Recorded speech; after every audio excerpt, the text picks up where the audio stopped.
Darling Prabhas వల్ల ఇండస్ట్రీలో స్టార్‌గా మారిన నటులు వీళ్ళేనటి.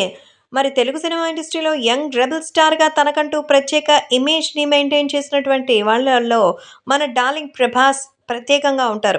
సో, ఆయన చేసినటువంటి సినిమాల్లో మరి చాలామంది కొత్త వాళ్ళని ఇంట్రొడ్యూస్ చేస్తారు. అలాగే తన హిట్ సినిమాల్లో నటించిన ప్రతి ఒక్కరికి ఇతర సినిమాల్లో కూడా మంచి అవకాశాలొస్తూ ఉంటాయి. సో, ఆయన చేసిన ఫస్ట్ 2 సినిమాలు ఈ మధ్య ఫ్లాప్ అయినా, మరి ఆ తర్వాత మంచి హిట్ ఊపందుకుంది. మొదట్లో కూడా ఆయన చేసినటువంటి కెరియర్ బిగినింగ్‌లో చేసిన సినిమాలు ఫ్లాప్ అయినా, 'వర్షం' సినిమాతో ఒక్కసారిగా ఆయన తన నట విశ్వరూపాన్ని చూపించారు.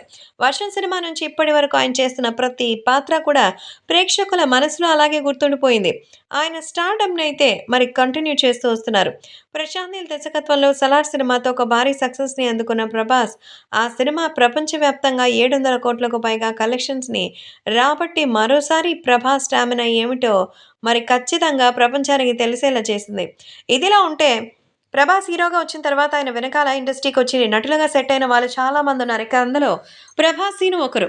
నిజానికి ప్రభాస్‌కి మధ్య పరిచయం ఎక్కడ ఏర్పడిందంటే, ఇద్దరు వైజాగ్‌లో సత్యానంద్ దగ్గర యాక్టింగ్‌లో శిక్షణ తీసుకున్నప్పుడు మంచి ఫ్రెండ్స్‌గా మారారట.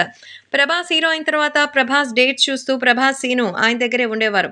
అలా ప్రభాస్ దగ్గర వర్క్ చేస్తూ మొత్తానికైతే ప్రభాస్ సినిమాలో కొన్ని మంచి పాత్రలు నటించి సీను కూడా నటుడిగా గుర్తింపు సంపాదించుకున్నారు. మొత్తానికైతే సీను ప్రస్తుతం ఇండస్ట్రీలో చాలా ఇంపార్టెంట్ క్యారెక్టర్ ఆర్టిస్ట్‌గా మారిపోయారు. ఇదిలా ఉంటే ప్రస్తుతం ప్రభాస్ పాన్ ఇండియాలో నంబర్ 1 హీరోగా మంచి గుర్తింపు తెచ్చుకున్నారు. ఇక ఇప్పుడు ఆయన చేస్తున్నటువంటి 'మారుతి' సినిమా 'రాజా సాబ్' కూడా చేస్తున్నారు నాగ్ అశ్విన్‌తో. 'కల్కి 2898 ఏడీని కూడా పూర్తి చేస్తున్నారు. ఈ ఇయర్ 2 బిగ్గెస్ట్ సినిమాలతో మన ముందుకు రావడానికి మొత్తం ప్లాన్డ్‌గా ఉన్నారు డార్లింగ్ ప్రభాస్.